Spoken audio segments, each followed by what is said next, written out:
고백합니다. 나의 삶 속에 목자 되시어서 선한 인도자 되시어서 함께해 주시는 주님을 찬양합니다. 다니엘과 세 친구처럼 뜻을 정하여 주님과 함께 신실한 삶을 살게 하여 주옵소서. 예수님의 이름으로 기도드리옵나이다. 아멘. 자, 우리 함께 다니엘서 2장 후반절 말씀을 함께 나누도록 하겠습니다. 그리고 3장 1절을 함께 보도록 하죠. 자, 내용의 배경은 이제 느부갓네살 왕이 심각한 꿈, 하나님이 주신 은밀한 꿈을 꾸었기 때문에 지혜자들을 불러서 그것을 맞춰보라고 했다가 지혜자들이 어리석은 말로 왕의 진노를 사서 다 죽임을 당할 뻔한 이야기인 거죠. 하지만 다니엘은 명철하고 슬기로운 말로 왕의 진노를 수그러뜨리고 시간을 법니다. 자, 그래서 성경은 그 마음이 깨끗하고 거룩한 자에게 하나님께서 지혜를 주시는데 그 표징으로 무엇이 나타나냐면 입술의 열매들, 슬기롭고 명철한 말을 하게 된다라는 것을 이야기하고 있어요. 그래서 시간을 벌어서 새 친구들과 함께 하나님 앞에 그 은밀한 것들을 나타내 주시도록 자신들을 불쌍히 여겨주셔서 하나님께서 구원해 주시기를 간절히 간구하게 됩니다. 자, 이렇게 하나님 앞에 예배하고 기도하고 간구하여서 위기와 어려움과 혹은 중요한 선택을 헤쳐나가는 그러한 기도 공동체, 예배 공동체, 또 우리가 그런 진정한 지체들과 함께 하고 있는가를 도전하고 있는 구절이라고 그랬죠. 또 하나 여기서 놓치지 말할 것은 이 와중에 다니엘과 새 친구들이 모든 다른 지혜자들도 함께 죽임을 당하지 않게 하여 기도하더라는 거예요.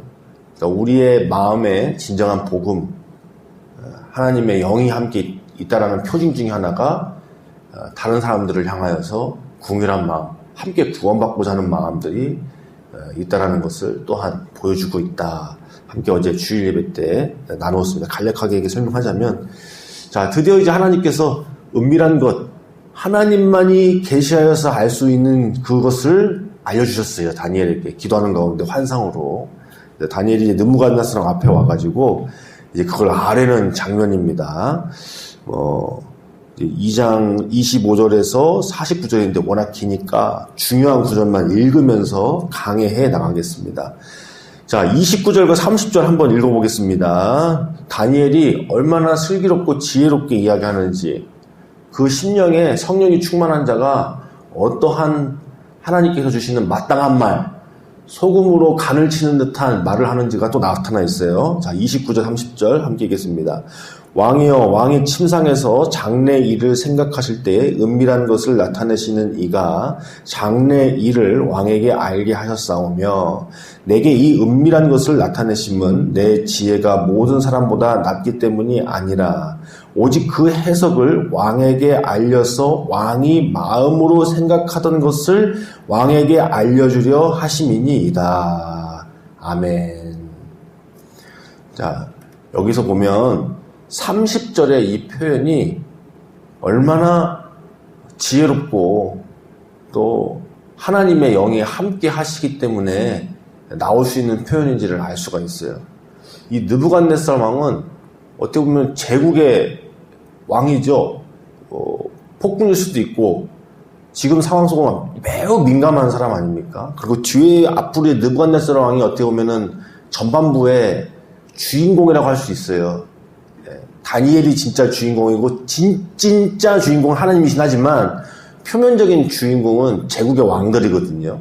그러니까 앞에서는 느부갓네살 왕이 어떻게 보면 표면적인 주인공입니다만, 이 느부갓네살 왕은 어떻게 보면 이 교만하고 자기중심적이고 자기한테 거슬리면 가차없이 사람도 어떻게 할 수 있는 그런 왕이란 말이에요.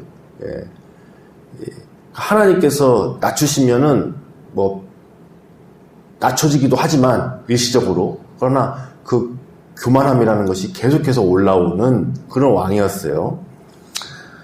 근데 그런 스타일의 왕인데 그 왕 앞에서 다니엘이 어떻게 표현하느냐. 내게 은밀한 것을 나타내신 것은 내가 지혜롭고 내가 뛰어나서가 아니라 바로 왕에게 하나님께서 이거를 알리시기 위해서 나를 도구 삼아서, 나를 통로 삼아서 알게 하신 것 뿐이십니다. 이렇게 이야기를 하고 있는 거예요. 내가 지혜로워서, 내가 뛰어나서, 나 같은 사람이 없으니까 그렇게 얘기하는 게 아니고, 나 아니면 어쩔 뻔했어 이렇게 얘기하는 게 아니고, 이 왕께 하나님께서 은밀한 것을 알려주시기 위해서 저는 쓰임받은 것일 뿐입니다 라고 이야기를 하더라는 거죠. 우리도 어떤 말을 하느냐. 우리 안에 예수님이 살아계셔서 우리의 자아가 죽고 혹은 뭐 때로는 자아가 누그러지고 완전 죽어버리면 좋은데 그런 표현이 더 맞는 것 같아요. 자아가 누그러지고 잠깐 자아가 억눌려지고 있을 때는 우리가 예수님으로 살고 또 성령의 충만함으로 살고 그러면 우리가 우리 자기 중심성, 자기의 어떤 뭐 이기심이나 교만이나 이런 것들이 좀 누그러지죠. 그러면 다른 사람들을 또 배려하고 다른 사람들을 생각하게 되고 그렇다 보면 우리가 말하는 것이 달라질 수 있단 말이죠. 내 중심적인 것에서 다른 사람을 배려하고 다른 사람 마음을 생각하는 전체를 생각하는 그런 말들을 할 수가 있는데 그렇지 않을 경우에는 자기 중심적인 자기 위주의 그런 사고와 그런 말들이 나올 수가 있는 건데 오늘 다니엘은 매우 삼가 주의하고 지혜로운 말로 느부갓네살 왕을 대하는 것을 봅니다. 근데 이것이 그냥 나오는 것이 아니라 하나님 앞에 기도할 때에 하나님 앞에 거룩한 삶을 살 때에 그럴 때 우리에게 이런 지혜로운 말, 슬기로운 말들이 나올 수 있다는 걸 다시 한번 알게 합니다. 자, 그리고 꿈의 내용은 이래요. 어떤 꿈이었느냐. 느부갓네살 왕이 꾸었던 꿈은 크고 어떤 큰 신상에 섰는데 크고 광채가 매우 찬란하고 그 모양이 심히 두려웠습니다. 그래서 머리는 금이었고요. 그 다음에 이 팔과 가슴 같은 경우는 은이었어요. 그 다음이 배가 넓적다리까지, 그리고 그 다음이 쇠, 정확히까지는 쇠, 그리고 발 쪽으로 가면은 쇠와 진흙이 섞여 있었어요. 그러니까 금, 은, 금은 동 이렇게 해도 되고요. 그 다음에 그 다음에 쇠와 진흙이 섞였다. 자, 이게 무슨 내용이냐면은 다니엘이 자세히 설명해 주는 겁니다. 자, 이 번쩍번쩍한 금머리는 바로 느부갓네살 왕과 이 바벨론 제국을 상징하는 것이고, 그 다음에 은은 다른 나라들입니다. 또 그 다음 이어질 다른 나라. 그래서 이 당시의 나라뿐만 아니라 앞으로 세워질 제국들도 다 영원하지 않을 겁니다라는 꿈의 내용입니다. 그러면서 이 신상에 서 있는데 어디서 손대지 않은 돌, 뜨인 돌이라고 그러죠. 큰 돌이 와가지고 이 신상을 깨뜨려 버리는 거예요. 근데 바로 이 나라가 하나님이 세우실 영원한 나라인데 바로 이 영원한 나라가 있음을 왕께 알린 겁니다. 그래서 이 꿈의 핵심 내용이라고 하면은 뭐냐면 하나님께서 느부갓네살 왕을 세우셨다는 거예요. 그러나 느부갓네살 왕도 잠시 하나님께 권한을 위임받은 대리 통치자일 뿐이고 하나님께서 진정한 왕이시고 세상을 다스리시고 제국을 다스리시는 분이시라는 거. 그래서 역사는 하나님의 손에 의해서 주관되어진다는 것을 느부갓네살 왕에게 가르쳐 준 거란 말이죠. 그게 핵심 내용이에요. 그래서 46절에서 49절 보면 이 꿈의 해석을 듣고 느부갓네살 왕이 말 그대로 은혜를 받았어요. 이 해석에 탐복을 했어요.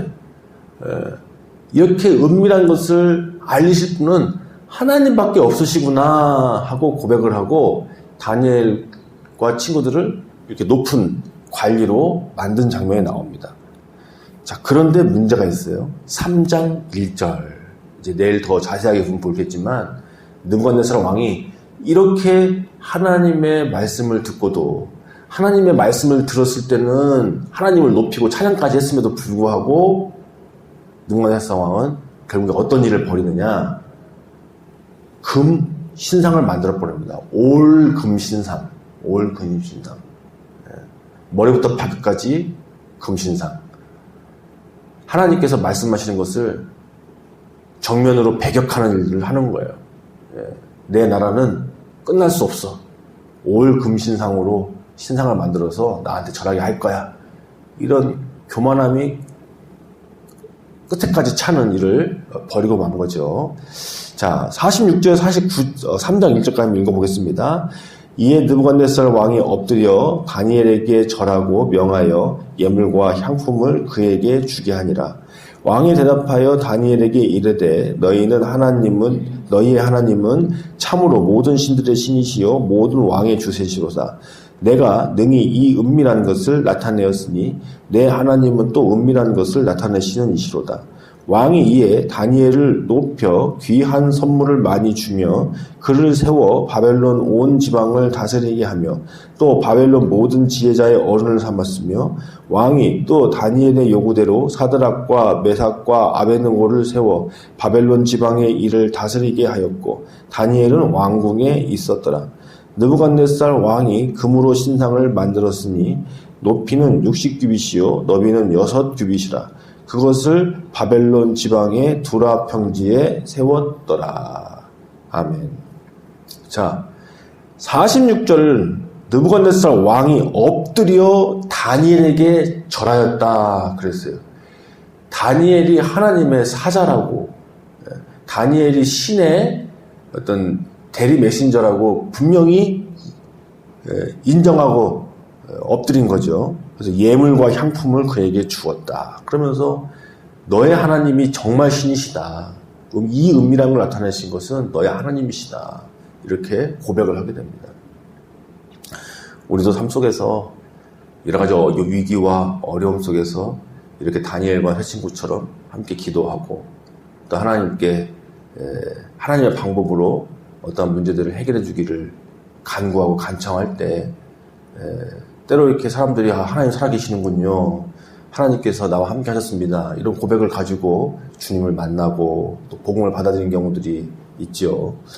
또 우리도 이런 하나님 살아계심을 또 경험을 하게 되기도 하고요.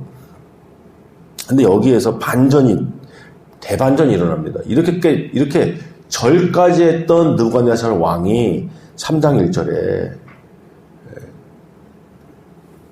전체가 금인 신상을 만들어서 사람들이 그것을 절하게 만드는 그런 일을 벌이는 거예요. 이렇게 사람이 뭐라 할까요? 이런 걸 뭐라고 해야 되죠? 화장실 들어갈 때 다르고 나올 때 다르다고 해야 되나요? 하여튼 이렇게 급격하게 바뀌는 그것이 결국에 자기 중심성, 이걸 이제 교만이라고도 하는 거죠. 아무래도 느부갓네살은 아무래도 제국의 왕이기 때문에 더 그랬을 거라고도 볼 수 있는데, 어쨌든 하나님께서 이렇게까지 보여줌에도 불구하고 그 하나님의 말씀 앞에 그때는 순종하고 엎드려지만 또 얼마 지나지 않아서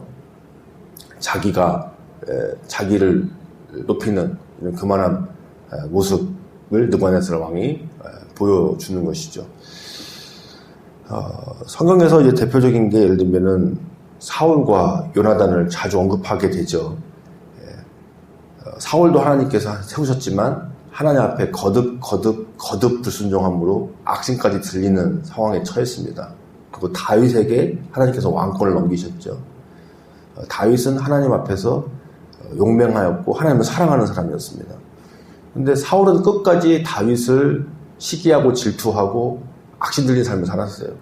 근데 반대로 한편 자신의 아들 사울은, 죄송합니다. 요나단은 하나님 말씀을 인정했어요. 그래서 본인이 왕권을 물려받아야 한다라고 생각하지 않고 도리어 하나님의 사람 다윗과 친구가 되고 다윗을 위하는 삶을 살았습니다. 우리가 보건대 요나단의 삶이 다윗 못지않는 귀한 삶이었다는 것을 우리가 보게 됩니다. 그래서 내가 1인자냐 2인자냐 이런 문제가 아니라 성경에서 그런 경우 많잖아요.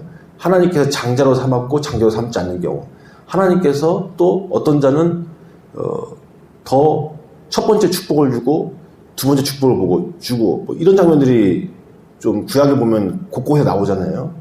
근데 거기에서 어떤 선택을 하느냐, 왜 내가 첫 번째가 아니냐, 왜 내가 최고가 아니냐, 그랬을 경우에는 안타까운 결말로 가는 경우가 많지만 그 하나님의 주권을 인정하고 거기에 맞게 또 하나님 앞에서 겸손하고 충직하고 하나님의 뜻에 하면 그 못지않는 복, 하나님께서 예비하신 더 큰 은혜를 입게 되는 경우도 성경에서 보게 됩니다.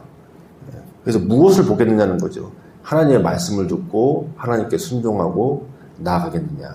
오늘 느부갓네살 왕은 이 제국의 왕이었고 하나님께서 그것을 위임하셨다고 얘기했지만 결국에 그 하나님 앞에 잠시 무릎 꿇었다가 도로 자기의 나라가 영원해야 된다는 대접을 하게 되는 모습을 보게 됩니다.